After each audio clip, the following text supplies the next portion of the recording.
All right, guys, so welcome everybody. We're live again from the Boxing Rundown for Norwalk, California. I am with my co-host, Boxing Rockets. Okay, myself, Boxing Guru. We're here again, like promised, every Monday. We are going to be here at 7 o'clock Pacific Standard, right? Yes, we are. And we have Xavier Orozco reading out the questions for us, so make sure you guys give us some good questions. Give him a shout out. He's a little rough on the eyes. That's why he stands in the background. So, you know, we have to keep him away. But he's the man's man. All right, guys. So again, first things first. This weekend's fights. We're going to talk about first fight that happened. Well, first one we're going to talk about was the Golden Boy card from Indio, California, and that was a Mercito, No Mercy Gesta, and Gilberto Gonzalez. What do you think about the fight? Actually, I think it was a pretty good fight. It was a toe-to-toe type of fight, but it showed that it was Mercito Gesta who's making a return. You know what I mean? With Freddie Roach that had a superior talent to Gonzalez. You know what I'm saying? Yeah. And guys, just before I answer you, don't forget share Box Ads page. You know, want everybody to see it. You know, your tia, I know your uncle that just got out of the shop wants to see it. Share it with everybody. So again, but about the fight, how tough was he, man? He was a really Gonzalez was a. Yeah, but Gonzalez was giving it to him. You know, they were going back to back. I mean, it went to decision. I know that. That Joel Diaz, Joel Diaz from Indio was kind of like questioning the results, but I mean, at the end of the day, I did see Mercito Gesta doing a little bit more to win that fight. What do you think? I think he did enough. I mean, he was a puncher. I saw a lot of ring rust in him, which was understandable. He's been out the ring for what, almost 2 years, is it? 2 years. Yeah. 2 years, because his last fight was against one of the Molina brothers. And again, it was a tough fight too. So again, 2 back-to-back tough fights, and again, kudos to Mercito. He did great. And now Golden Boy has 2 Filipino fighters in their stable. You know, because you have the national anthem, like 100 times. So that's right. All right. Well, next fight after that was the Antonio Relentless Orozco.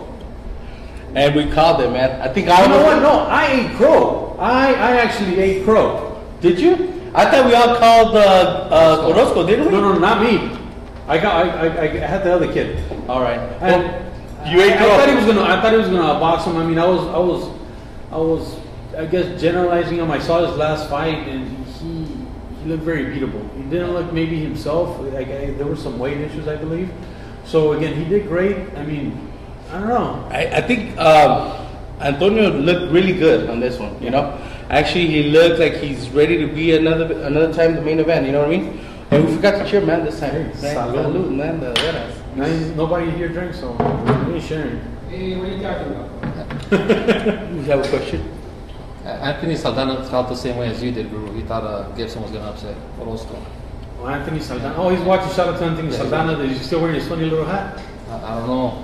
Are you, Anthony? Mary, get me. All right. Well, we had that was a fight, but what about the KO of the weekend?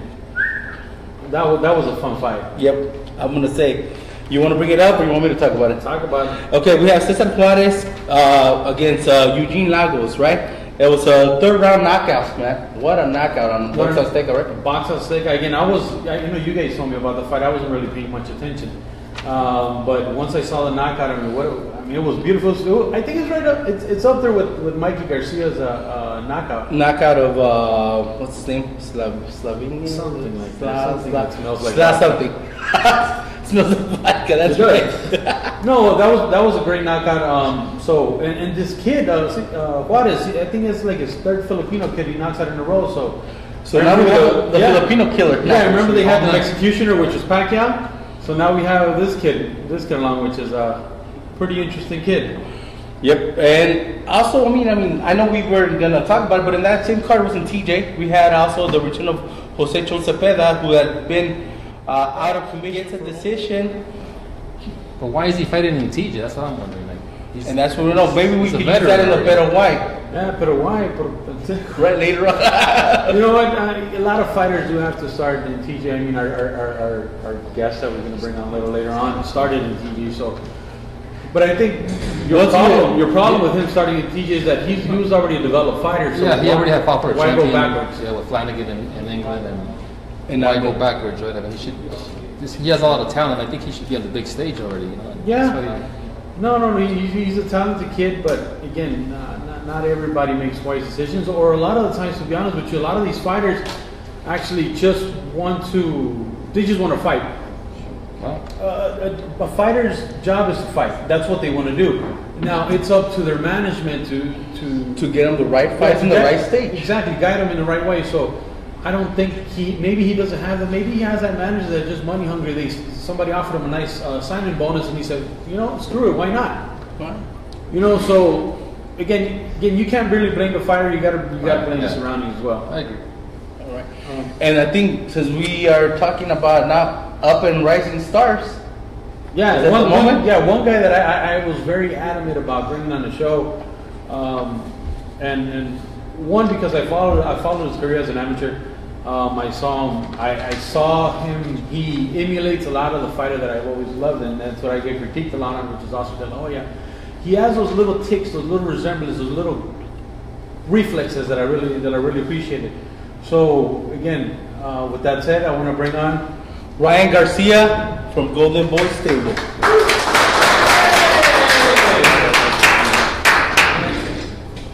Welcome. We're going to be taking some questions also from Ryan's live feed as well. Sure, but we're not blowing kisses at any of these little teenager girls. I'm a grown-ass man. That's not going to happen. No, one thing we can do is respond. No, who's the one that... We could have response, and I think for the responses, you know who we're going to bring in? Your dad. Who's the biggest anti-troll I've ever met? Stand right over there. Yeah. People do not mess with this man's son. He would come out there and beat your ass. Yeah, that's right. You don't have to worry about the son. You got to worry about the dad. Let's start talking about Ryan. Ryan, you're 8-0, 7 KOs, man. Yeah. You just finished up fighting in March, correct? February 3rd. Took care of this MMA boxer, Devon Jones, right? Yeah. How did you feel after that fight, man?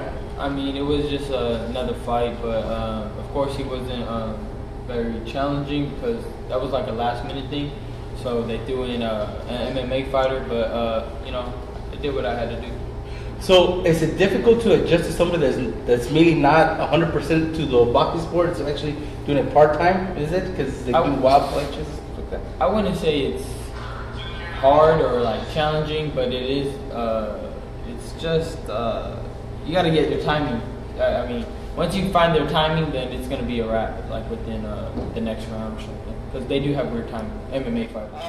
You do a lot of sparring, man. You do sparring here in SoCal as well as in Las Vegas, man. You travel a lot, but you also got into the ring with Jorge Linares, who last week we talked about. You sparred with him. What did you think when you were sparring? I know that Striker also sparred with him. So what did you guys think? What did you think? I sensed that he had he was strong. He packed a pretty hard punch, and also that he knew his distance and he threw good combinations. He was a great combination puncher, and he was very skilled. One of the best I've been in there with so far, and I've been with countless people. So, yeah. Now you also have one punch knockout. Because we've seen a lot of videos from you. Yeah. And I've seen you personally sparring and I've seen you at the ring. Yeah. So I know you take care of business, man. Yeah. So do you sometimes feel like you have to like hold back on some contenders when you're sparring, or you just go 100%? It goes like this. I go in the ring, I throw a couple jabs, but everybody comes out there trying to kill me. It's either anybody. I've never sparred anybody and they say let's work. Nobody's ever told me that, so I just say all right, let's work, or let's go all out. And then you don't even need to say let's go all out. They're just showing you they want to go all out. So I hit them and they get cracked. I mean, we got a question from Roxanne. You versus Cesar Diaz. What's the outcome? So Cesar Diaz. Cesar Diaz from Golden Boy, right? Yeah. I don't even know if I want to comment on that. Yeah, I think it's best not to. Yeah. We're not matchmaking. I'll pass on that one. We're not matchmaking here at the show. And speaking of matchmaking, I mean, there's a certain way you develop a fighter, and I think personally, like I said, I was campaigning for you to go to Golden Boy. I think Golden Boy is one of the best matchmakers. I think they know what to do with a fighter like you, with a fighter that could actually jab. Because I think that's one thing I told your dad when I met him. I'm like, you know what, the good thing about Ryan is that I like the way he throws his jab. Right? What do you think about the fighters that you're fighting? You have a big stable, but again, we're not even going to touch that because again, these are your stable mates right now. But there's a lot of opponents that Golden Boy has that maybe in the future could be. Do you see anybody that they? We're not talking about next couple of months, but maybe I don't know, maybe 2 years. Somebody that you see. Okay, you know that's a great fighter for me to fight. Somebody really interesting. I don't know if Joseph Diaz is too small, but that's somebody I would want to fight down the line because I see that he's very skilled. Really? Yeah, very skilled, and he's around my weight, kind of 126. Yeah, I can see him going up. Yeah, But if we're talking 2 years, do you think you're gonna stay at 126 for 2 I don't think you're years? gonna say 126. Maybe not, but that's somebody that I see that. Nah. You know one fighter that always struck my attention for you, but again, we're talking about 2-3 years in the making, maybe a long fight. 'Cause I always like boxing punches, but maybe like a Tanahara that's really long. That great jab. Just you guys. Tanahara, yeah. I think you guys make a great fight again, where you could not only show that one you can fight. We all know you can fight, but more than anything that what you guys could do with each other's jab, because you have a beautiful jab. I think Kid has a great jab. He has a great future coming up, and I think being able to build both of you guys, I think it'll be a great fight in the long run. Again, I know you guys are all nothing but respect, but I think fighter to fighter, I don't know, maybe it's just me, but I think that's something that'll be great. Maybe a Cowboys thing sometime. Both of them also have an extensive amateur Yes, background. absolutely. We got a couple comments for Ryan. One is Ricardo Loera Navarrete. Ryan is the best thing the high desert has ever given us. And Anthony Saldana has a question. It says, Ryan, the video in the background shows you celebrating during sparring. What do you say to people that look at this as showboating? I say that the guy was showboating at me, so I just gave him a taste of his own medicine. And actually, I heard, now that I've done more research on that video, the guy wasn't even in your division, right? He's actually He was 154. 154. I weighed 130. I was weighing 134 when I sparred him, so he was a bigger dude, and he was showboating in front of my face. He was going like this, so I cracked him, and I just went like that to him. We don't see the whole video. Again, it's easy. Look, guys, it's To judge. And I'm guilty of it myself. It's easy to sit back and critique a fighter. I mean, that's the easiest thing. I do that for a living. So, but again, there's always the other side of the story. Again, I think for a fighter that wants to get work, for him to go and actually, and I saw it. It wasn't nothing big. It was like a little, just I got his ass. Yeah. Kind of just so. Right. In my opinion, there's nothing wrong with it. Again, you don't know what happened before the video was shot or anything like that. So, in my opinion, I kind of like it. I think I told you, Ryan. I messaged you like, I really like it.